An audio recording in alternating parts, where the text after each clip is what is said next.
Hello and welcome to our first panel of the Stress-Free Holiday Encore presentation. I am so thrilled to have our experts here today to explore how we can navigate through the holidays with confidence, resilience, and balance. Today, our incredible panelists will share stories, tools, and strategies to help you to transform your approach to the season, focusing on health, mindset, and meaningful connections. Whether you are looking to reclaim your energy, set boundaries, or redefine what the holidays actually mean to you, you'll leave with practical insights that you can use right away. I want to thank you for joining us. Now, let's dive in. So what I'll do is I will introduce our panel, and I'm going to go. I'm not even the first one on the panel that I see. So usually I start and go around, but I'm going to start with Claudia because I see you first on my screen. Claudia Gallegos is a life coach, writer, and speaker who blends wisdom from the Akashic records with practical tools to help people create a life that they truly love. She guides audiences to build the life that they want, embracing self-awareness and being able to love the journey while staying grounded, compassionate, and authentic. Next, we have Chef B. And Chef B, also Natasha Bruley, is the founder of Nyanasapo Wellness Institute, and Chef B nourishes Black women professionals and entrepreneurs with plant-based foods and lifestyle tools. Welcome, Chef B. Next, we have Miranda. And Miranda Cloninger is a dynamic speaker, functional medicine practitioner, and former elementary school teacher turned into a mompreneur on a mission to transform global health through education. After losing over 100 pounds and recovering from multiple autoimmune conditions, Miranda founded Reset with Miranda, a revolutionary program that has empowered over 2,000 clients to achieve lasting health and vitality. And last but not least is Juanita E. Gaynor. She is a thriving entrepreneur, best-selling author, success-minded coach, and empowerment speaker from New Jersey. She holds degrees in business administration and accounting. She manages 5 successful companies, hosts the Moving Past You radio show, and co-authors inspirational books.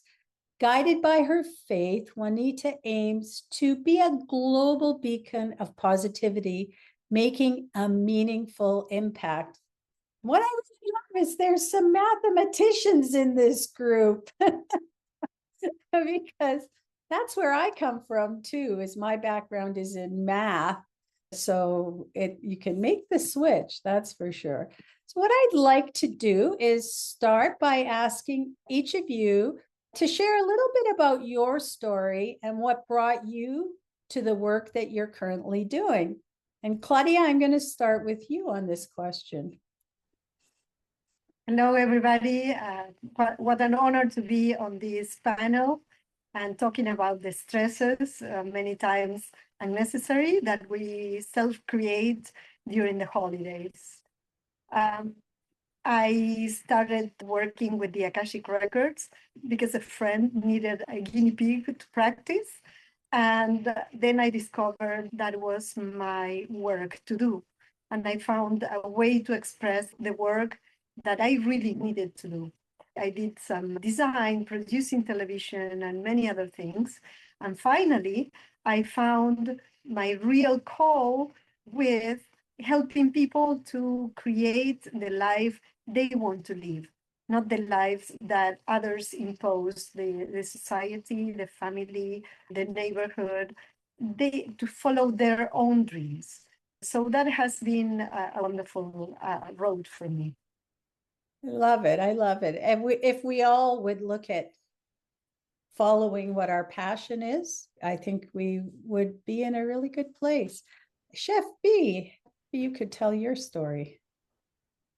Yes, greetings everyone. Happy to be on this panel today. So for me, I actually spent a lot of my time in school, graduate school, and we all know that graduate school can be stressful. And at the time when things started shifting with my health, I was not only in graduate school pursuing a PhD, but I was also in a relationship, and just it was a real tumultuous relationship. So things started changing in my health. Once I left school, started working, just the stressors of all of those things, a new child, a relationship that's dissolving, not finishing up school. It was all but dissertation. And so the pressures of trying to finish your graduate degree so that you can completely focus on the work that you're meant to do really impacted my health. And prior to my child being born, I actually experienced preeclampsia during my pregnancy. So he had to get delivered maybe about a week or so early, a couple weeks early. And in the process, I had gained a lot of weight over that time, high blood pressure. And my doctor was like, you have to do something. And so that was a time when I really just leaned into how can I change my diet to correct a lot of the things that I was dealing with. And I was able to get my weight back under control, manage my blood pressure. And then a few years later, when I got pregnant again with my second child, because I was older, I was pushed in the direction of being high risk and another cesarean section. And I was determined not to experience that again because it was very intense for me. And I actually have a really good friend that's a doctor. She shared to me, she was like, look, if they're going to do what they have to do in the operating room if it comes to that. You have to do what's in your power. So this is an opportunity for you to be really diligent about your health and wellness and do all the things that you can control so that you can really manage the outcome as much as possible. And with that charge, I decided to really lean into eating cleaner, managing stress, taking things off my plate that I didn't need to have on my plate, just really deepening my spiritual practice, my support system, my community, really incorporating joy into my pregnancy since the first one was really intense, and eating plant-based, like fully immersing myself in eating plant-based and what that looks like. And I'll tell you what, I was 42 when I had my second child. It was a vaginal birth, no complications, nothing. And for me, that's really what shaped, a lot of it shaped my work, but that really cemented it. I was like, okay, I'm my own testimony. This is it.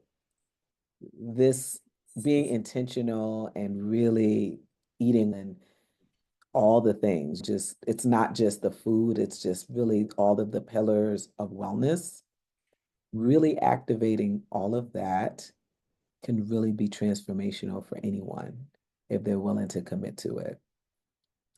And so that really did it for me in the work.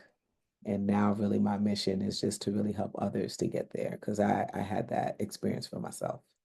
So that's me. That's it in a nutshell. I love what you said about taking ownership and doing what you can for yourself. I think that's really important for us all to remember. And that whole idea, as women, we tend to have this image of having to be superwoman.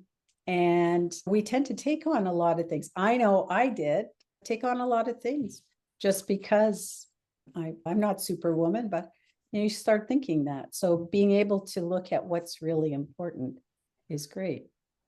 Miranda. Love to Hello, hear. everyone. Honored to be here. Thank you, Debbie, and everybody else on the panel. This is so fun. Yeah, my story is similar to some of the ones that are already shared here today. Like, we get passionate about what we do based on our journey and but I was like many people, I was on a diet from like the age of 8.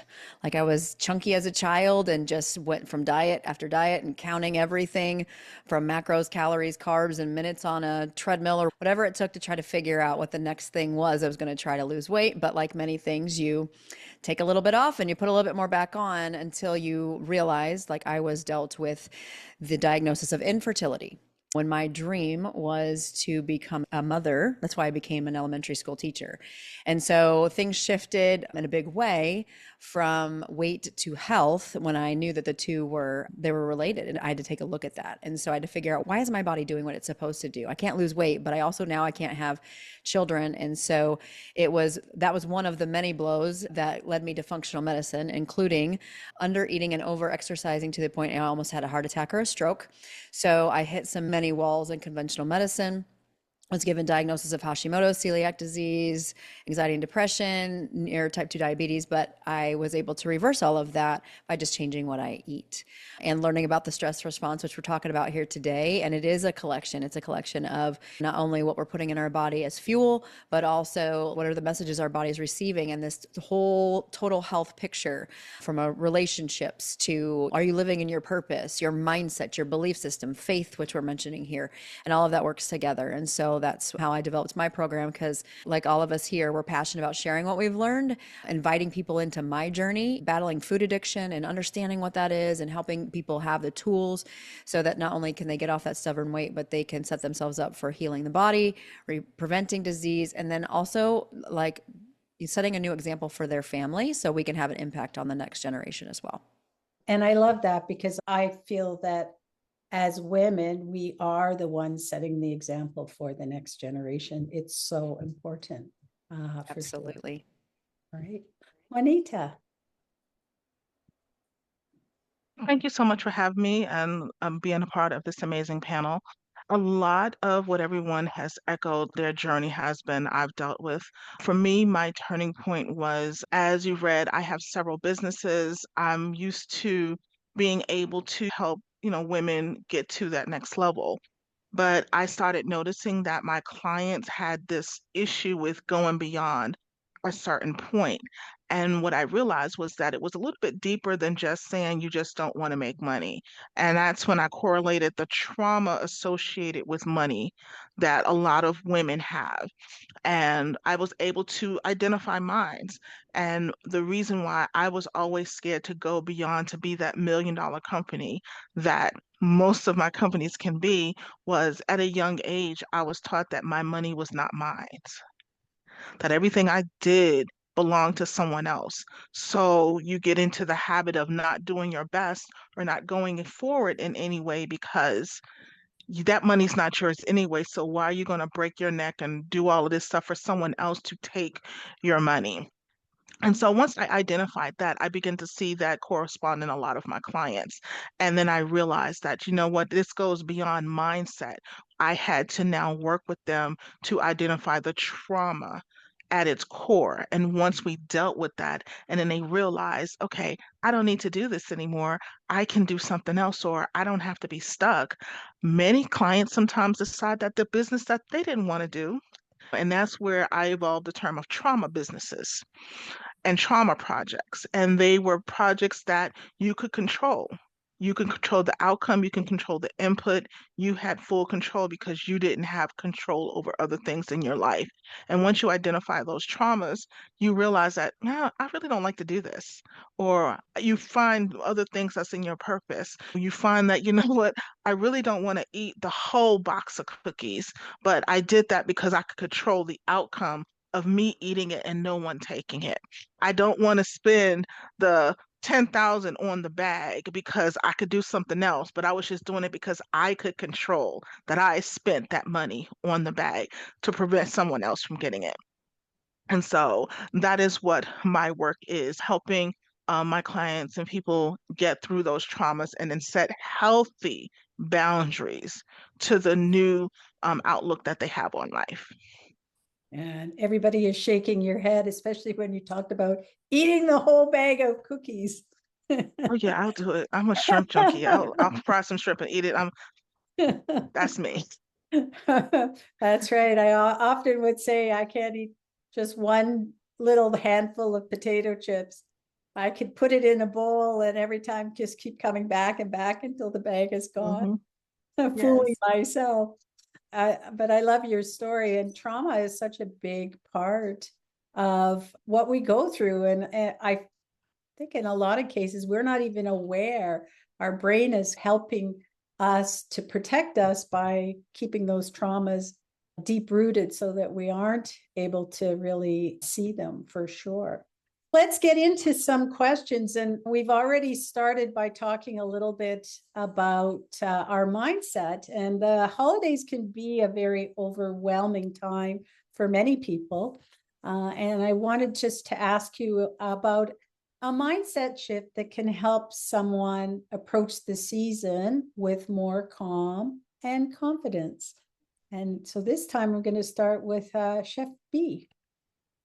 Yes, I'm glad that you asked. So I actually recently did a live on YouTube about some of this. I think that one of the reasons why the holidays can be a little intense, particularly around eating, is because there's such abundance on the table. However, I think that if you set the mindset to just be patient with yourself, to, I don't want to say refrain, because I do think that people should have a good time and enjoy. But I also think that maybe if you are able to contribute to the family table in a different way, it can help to open up things for the family. What do I mean by this? Maybe doing some remakes on some of the favorite items on the table or just another version. I recently did a video showing people how to make like a low carb stuffing instead of using breadcrumbs, using or bread, using cauliflower. And so one of the things that I offer is that add some of these items to the table as a way of offering something a little different to the family without putting a lot of energy into it. It's just your offer. And if people ask, wow, what is this? You have a mechanism of saying, I did this, this is what it is. You're not really emphasizing it. I do think that when you do go to family events, it's about ease and it's about setting intentions and goals. Okay, I'm not going to overindulge. If you have a goal in mind, I might just have small plates. That's another strategy. Instead of piling up a large plate, get small plates so that you can have smaller portions and really think about manage how you feeling every step of the way. That's another way of really managing yourself when you go to holiday parties and family events.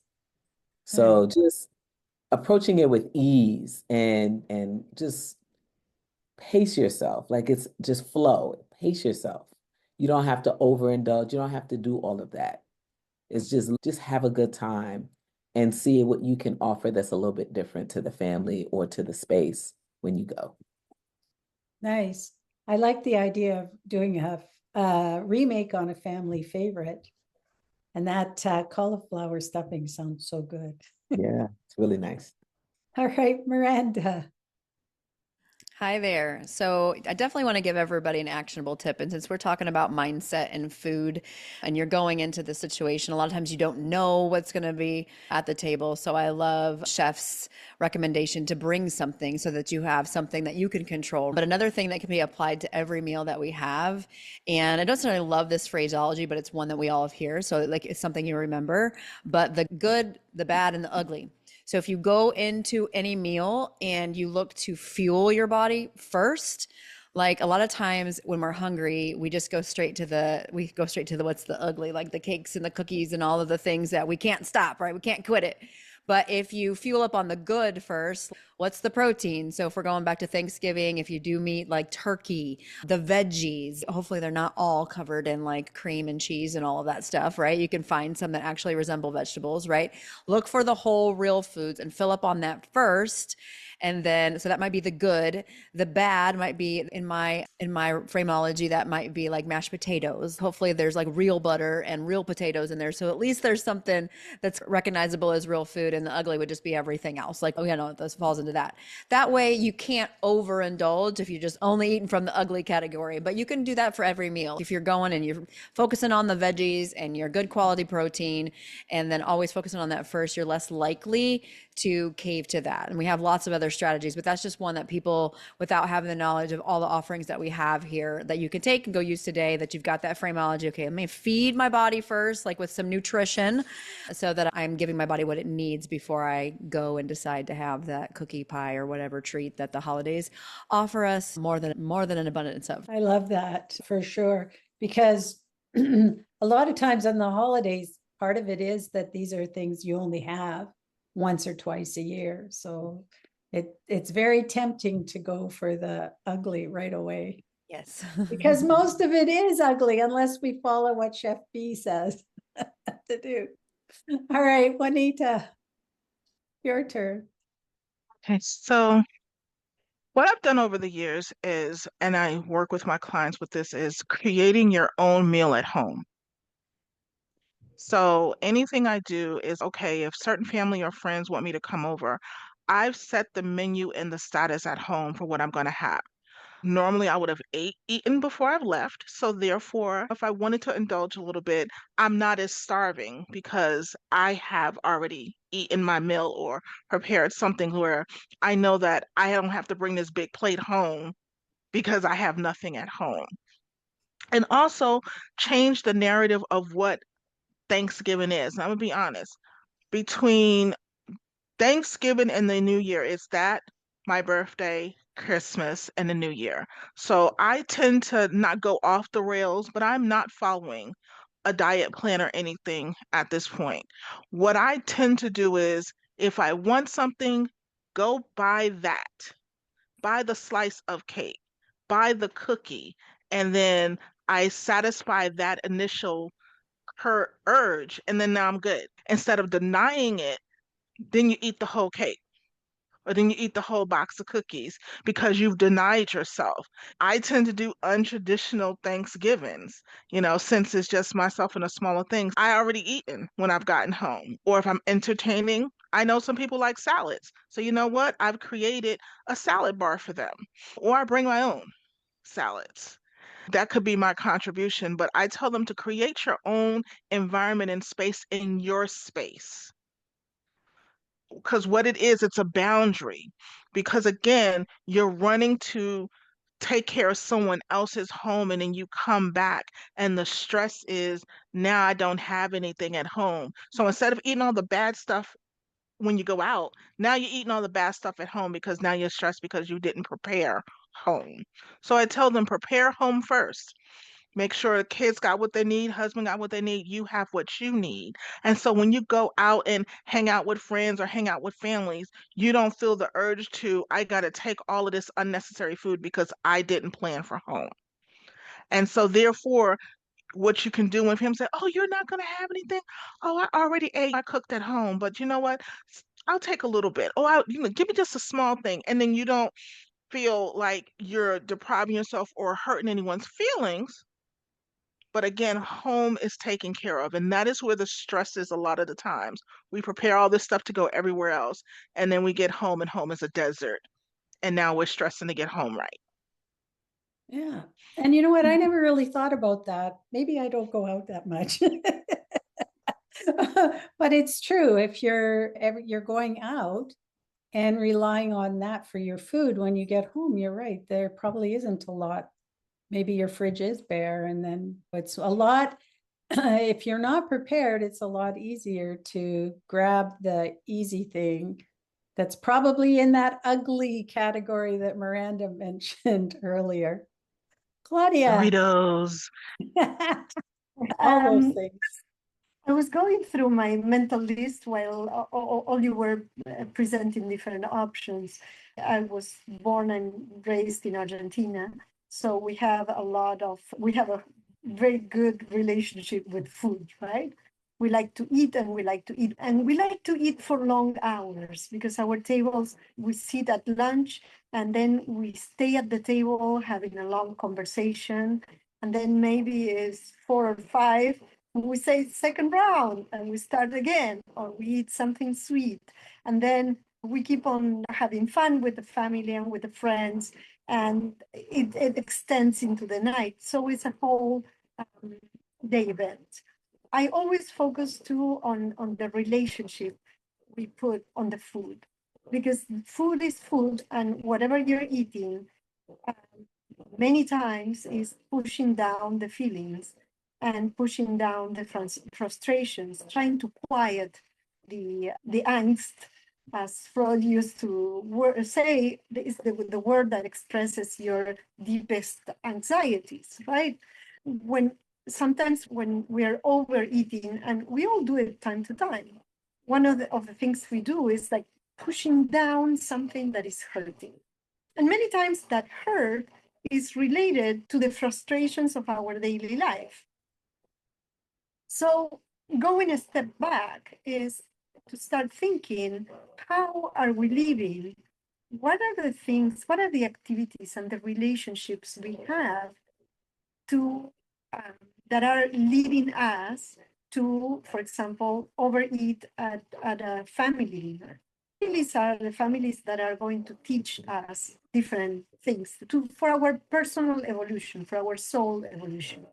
But in the families, there are families that are our family from blood, and other part is the family we create, the families of the friends and the loved ones, and that family that is very close and very comforting to us.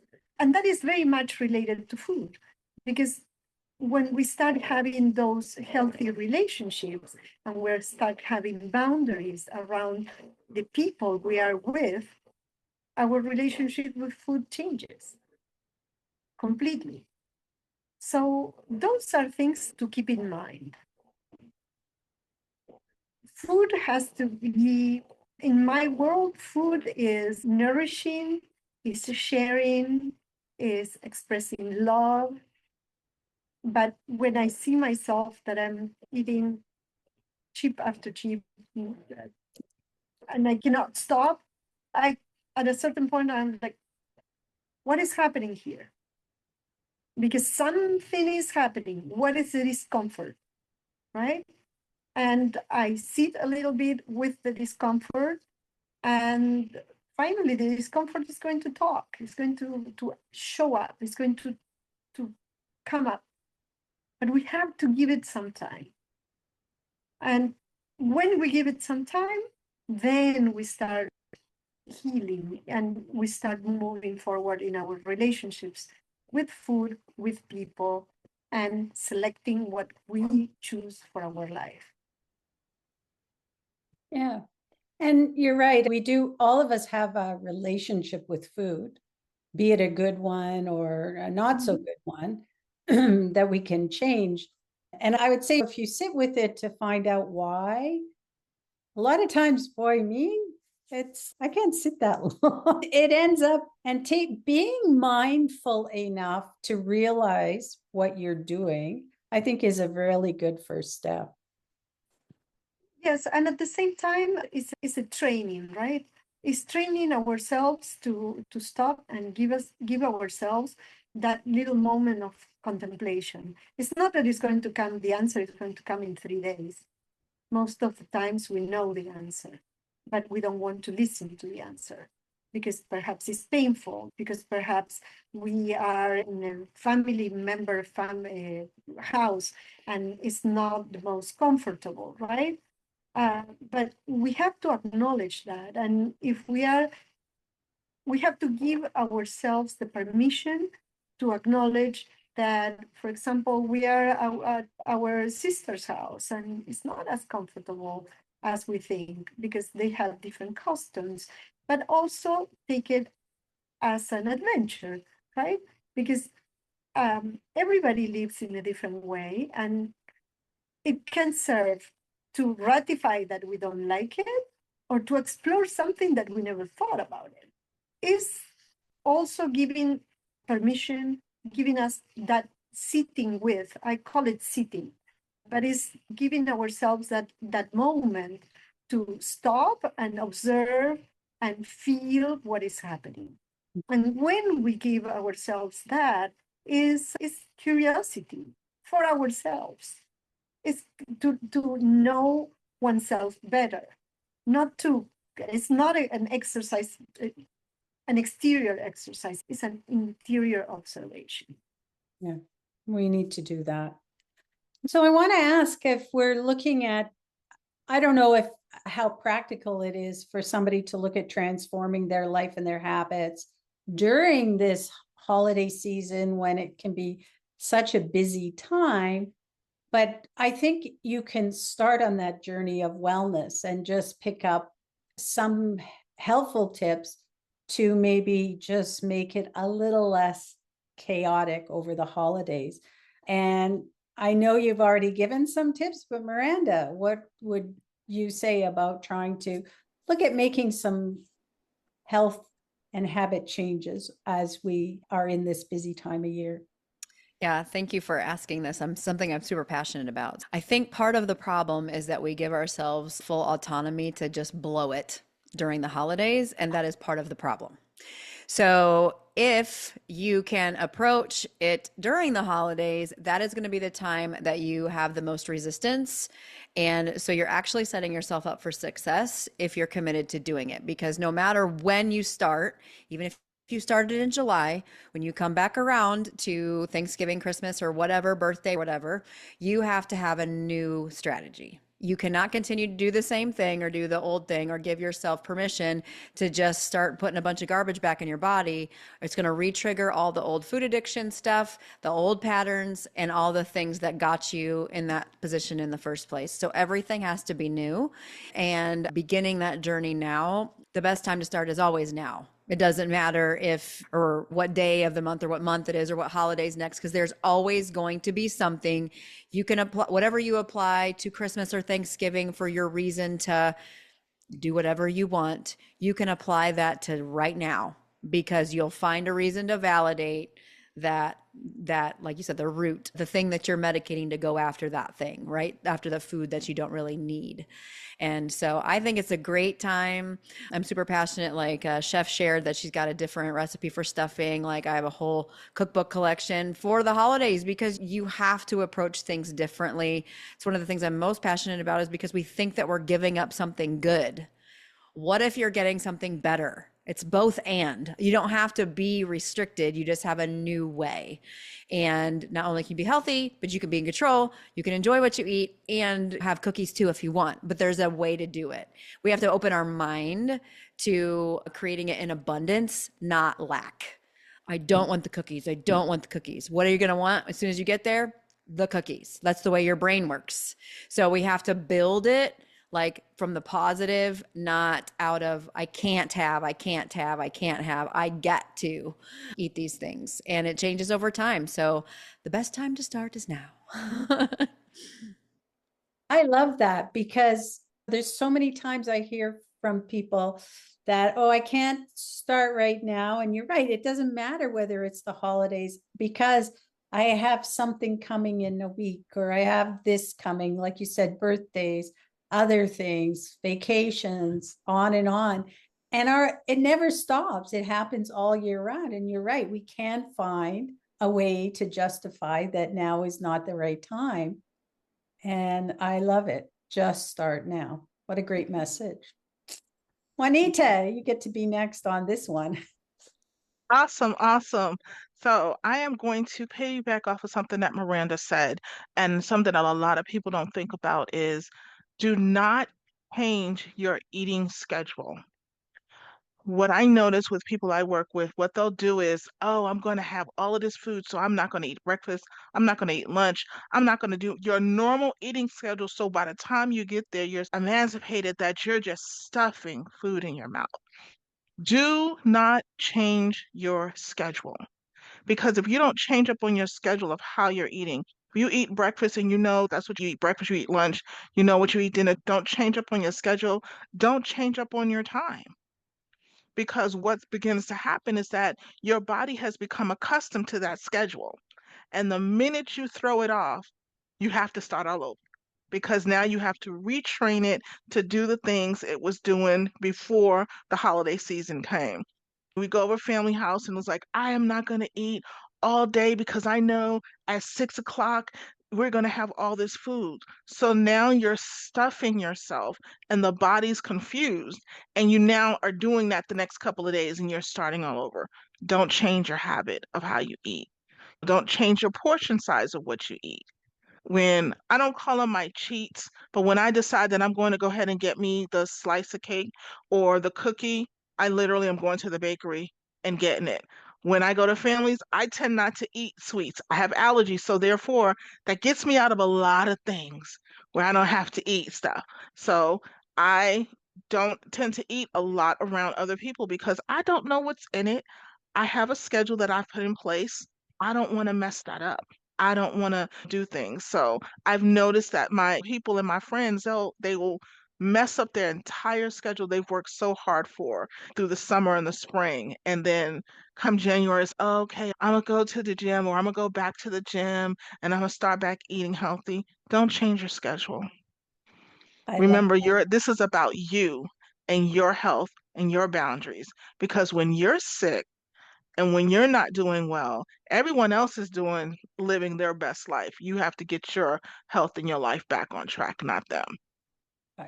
so good. I love it. And the whole idea of waiting, and I had somebody told me the tip just to have allergies because nobody will question you if you say you have an allergy. I have many times gone places and just saying that you don't want it sometimes isn't enough for people to go away. They really want you to have this piece of cake that you don't want. Anyway, all right, Claudia, what would you say? Oh, I think you're probably saying something amazing that we want to hear. I was thinking when Juanita was talking about the schedule. I was for many years I was a very nauseous person in the mornings, right? So my theory was I drink a tea with which also helped the nausea to increase, by the way, because it's emetic. So I drink a tea and I'm going to be okay. Until one day that I met my husband and he was like, how is that you don't eat in the morning? He was completely taken aback. He couldn't understand why I couldn't eat in the morning.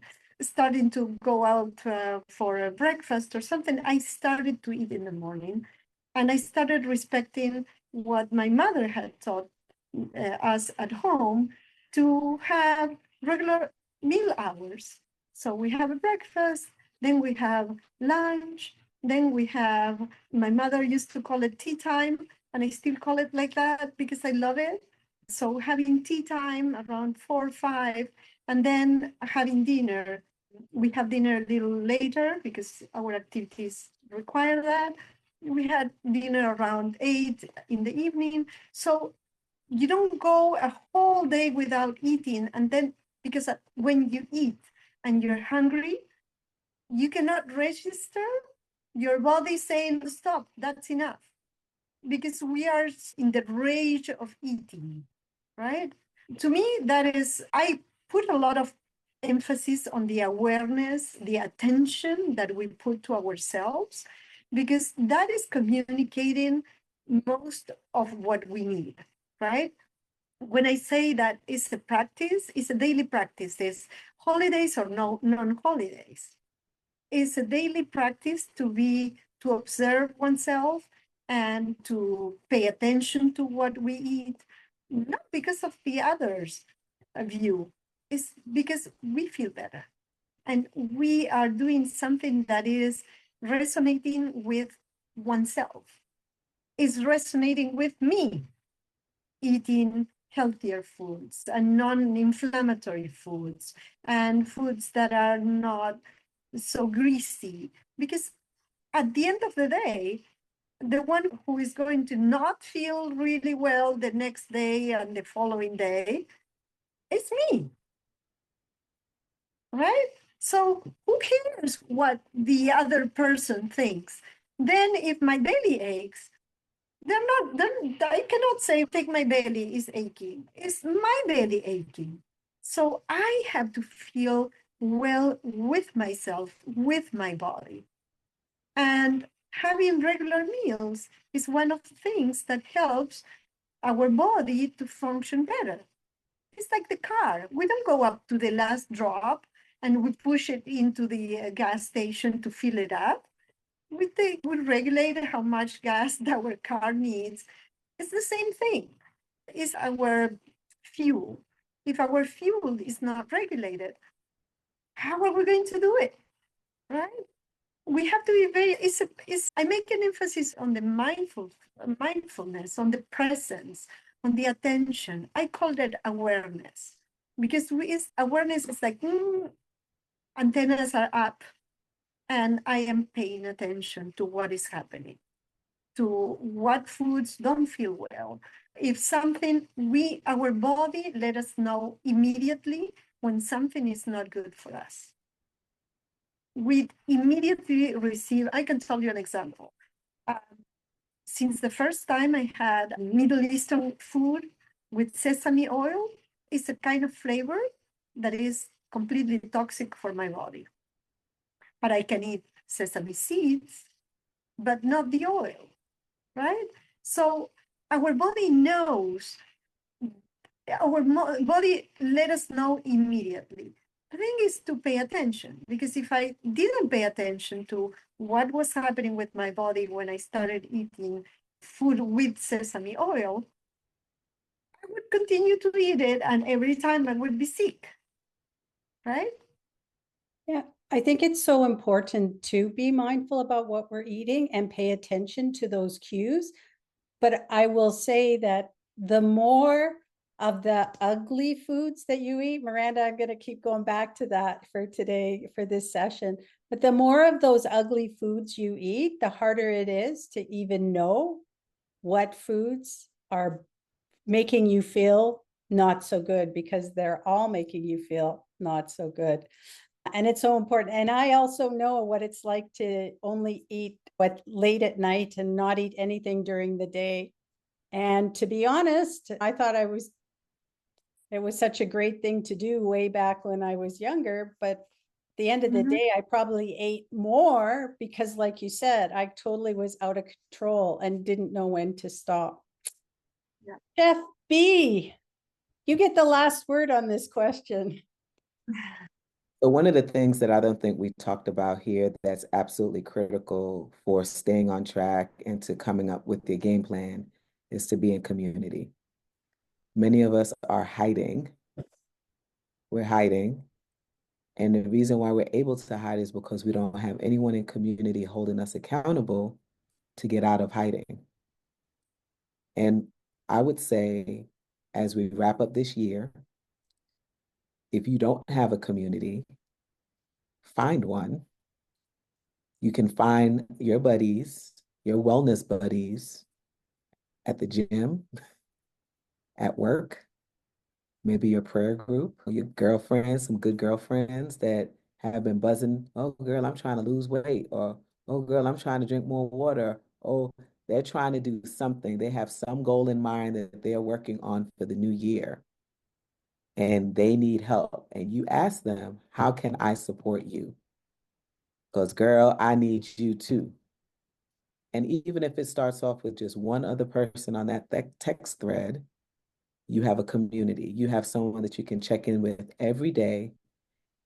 Tell them what you're doing, tell them what you're eating, tell them when you messed up so that they can help you get back on track. We cannot do this work of wellness by ourselves. We're not silos. We're not meant to be silos. We're meant to be within communities, helping each other do this work. And oftentimes we think that we are dealing with whatever it is that we're dealing with by ourselves, when in fact, there are other people struggling just like you. And so I would say one of the ways to really address all of this is first to get in community. figure out a safe community that you can be in where it's judgment free. You don't feel bad when you mess up. You know that each day is a new day, and you work to create goals for yourself, small wins in that community so that you're advancing, so that you're seeing progress. So that's one of the things I don't think we've mentioned that I think is absolutely essential to this work.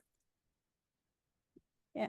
And I love what you're saying, because if we had more time, that was my next question, is how do we make sure that we are in community? Because me doing my work, I realized that a lot of that whole super mom, superwoman thing is about being in a silo and being able to do everything by yourself.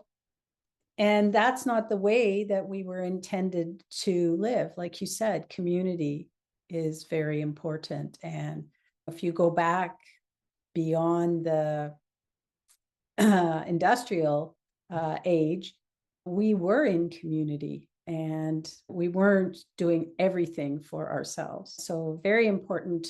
I love that. Wow, such amazing stuff. I cannot believe we're close to our hour, if you can believe that. So I want to make sure that as we wrap up, I would love for you to share one simple daily habit or practice that someone can use to stay grounded and resilient during this busy time of the holidays. And I know you guys all have an amazing free gift for our audience. You could maybe tell us a little bit about your free gift. And so this one, Juanita, you get to start with. Oh, thank you so very much. So, what I like to give and what I also use this technique myself, and that is to journal. I take every day. In the morning, I do a brain dump, and in the evening, I do a brain dump. And what that allows me to do is to start my day off with a clear head and to end my day with a clear head. Because again, we're women, we're entrepreneurs, we're caregivers, we're mothers. We have so many things that are rattling in our brain. And then what I do during this season is that once a week, I will revisit those brain dumps. And if there's anything of relevance, I pull it out. I may add it to a goal or a task. Some of it is just venting. It's just venting about the craziness I got going on for the day. And I get to get all of that out. And you can start clear head. I do that, and then I move right into my affirmations, what I'm doing for the day, my slow meditation, and then I get my day started. So I always recommend a journal. Always recommend a journal because it just allows me to be open, honest, and it allows you to just do so many things that may not have. As we're building community, you may not always have the person to vent to. You may not always have a safe space, but your journal can be that safe space to be able to vent to Nice. in that time. Now, I have this amazing ebook that I created, which was creating a safe space for people to, as they're walking through their daily journals and journey of life. Let me just pull up oh my gosh, what did I do? So what we'll do with the free gifts as for our Yeah. audience is the links for all of the free gifts will be in the email that will go out with that you're getting with this amazing panel discussion. Wonderful. Will work. All right. Will work. But yeah. So it's a great ebook that I've been developed and used, and actually it's the second iteration of it. So it comes with practical teaching, it comes with a meditation, it comes with affirmation, it comes with things that are needed that you can get through your day and Nice. start it off and end it great. Very nice. And I have to say, I journal now every day, but it was a hard thing for me to start. And it was hard for me to start because I didn't know where to start. And I ended up starting by writing gratitudes. Then I added on if I felt like in the day there were any times where I allowed myself to get angry at a situation, just playing that through and looking at it. And then I thought, what are some of the positive confirmations of things that the universe has done to help me in my life? And before you know it, I started like writing pages and pages. But I needed a starting point. So if you need a starting point, this is a really great thing. Claudia, your turn. I don't say anything until you're off mute. What is happening with the mute today? um, one of my big things has been always reading and writing and feeding the mind. And I find that in the morning, I like to take some time to not receive any external stimulation of any kind and to set my day to the things I am working on or I aspire to, what are my intents, what are the things that I have in my heart. I have some pages that everybody can download and enjoy with little notes of inspiration and questions to start working on that. The greatest food that we can have for ourselves is to know oneself. The more we know, the more I know myself, the better my life is, because it's getting closer and closer to who I am, to my essence without interference. This is one of the most exciting things because the more you know, the more you can create the life you choose. And the more you create the life you choose, is that your relationships are going to be better, your relationship with food, with your families, with your friends, with your work, the work you like to do, and to give yourself permission to be and change when you need to change. Nice. I love that. So it ties in with what Juanita was saying. So gives you an opportunity, if you don't know where to start, to have somewhere to start. Yes. Chef B. Yeah, so I'm gonna take it all the way back simple. I think people should practice drinking water, hydrating properly every day. It's actually a little bit more challenging than we think because water is not as exciting or sexy.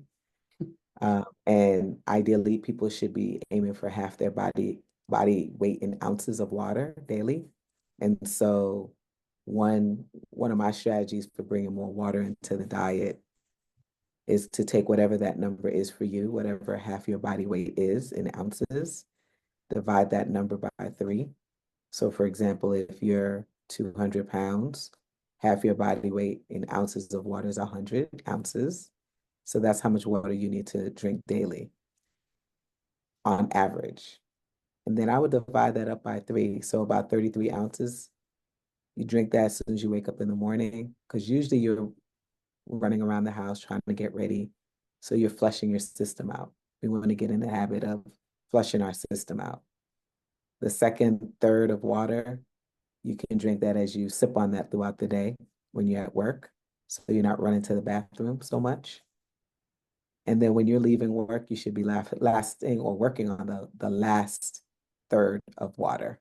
It's just a good practice to flush the system out with water. Many of us are drinking too many sugars.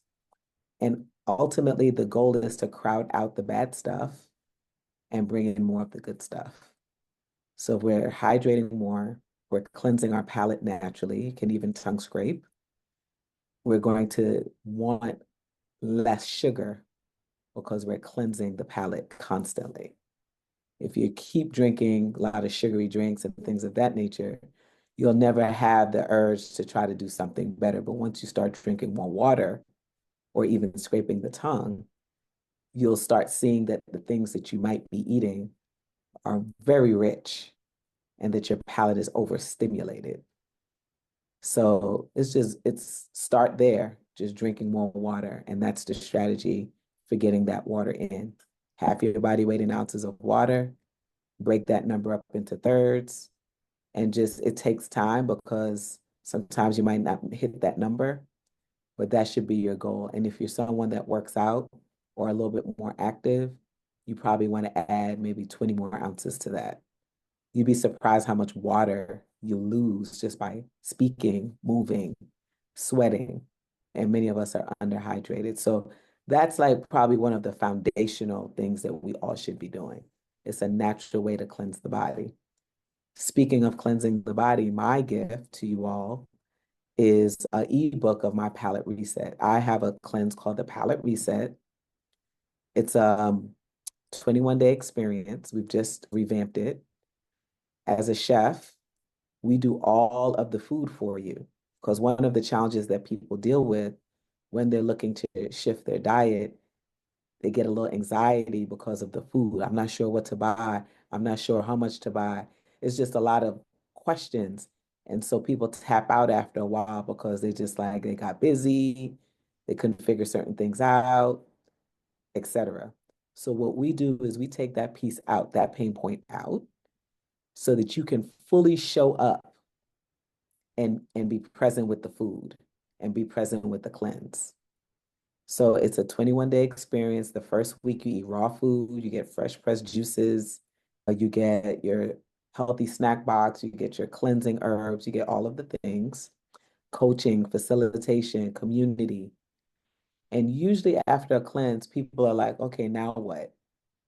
I got to go figure out the food part. Because I have a meal prep service, Essential Meals to Go, you can then jump into our meal service. That's also part of the program for 2 additional weeks. So now you're seeing what it's like to have structured meals that are clean, that are healthy for you. And then the prayer and the hope is that after you have that 21-day experience, you now can continue doing meal prep with us so that you have your organized meals and you don't have to worry about the meal part. You can just show up and do the other things that you need to do. So that's the more extensive, expansive version of the palate reset where we do all the food for you. What we're doing for the gift is we're giving you our e-guide. The e-guide shows you how to do a palate reset, the tongue scraping, the hydration, all of that. We give you 10 days worth of recipes, breakfast, lunch, and dinner. We tell you which foods you should avoid during that time, which foods you should include. We tell you everything. So you can do it on your own. You can grab the e-guide and do it on your own. Or if you want us to assist you, we can do the lifestyle reboot with you and support you with all the meals. And so, yeah, I'm happy to do that for folks. And you mentioned how it's healthy and all those things.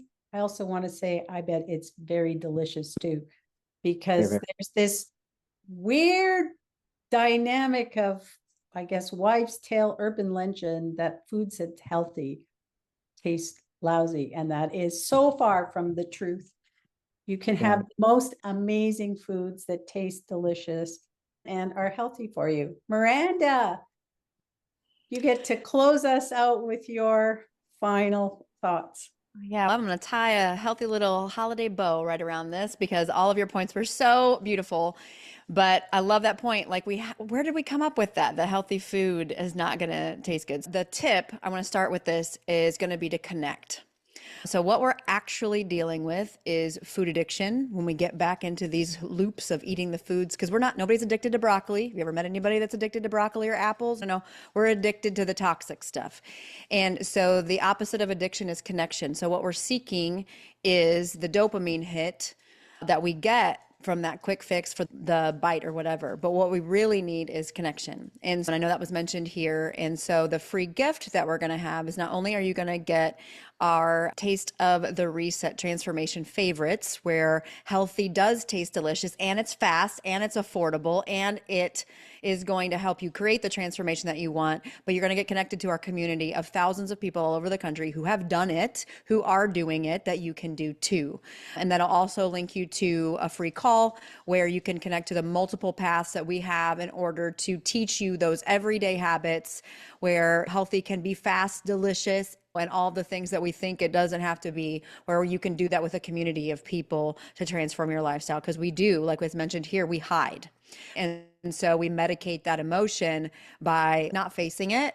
But the opposite is when you connect with somebody else and you realize that you're not alone in all of that. We're all struggling with the hangries and the food addiction and the holiday stuff and the whatevers, that just by connecting with other people, that takes the edge off of that. You get that little dopamine hit and serotonin from doing that with other people. And then you can go eat some healthy food and have all the feel goods that you actually, the real feel goods that you're after, not the cheap thrill that we settle for. And then the consequences that come with it. At tasteofthereset.com, you'll be able to download the transformation favorites. You also have access to our holiday cookbooks with all real foods. And then we'll also make sure that there's a link for a free call so that you can just connect to me and our community through that as well. Amazing. All of the free gifts are amazing to help people. If you are looking to make some changes, remember what we said.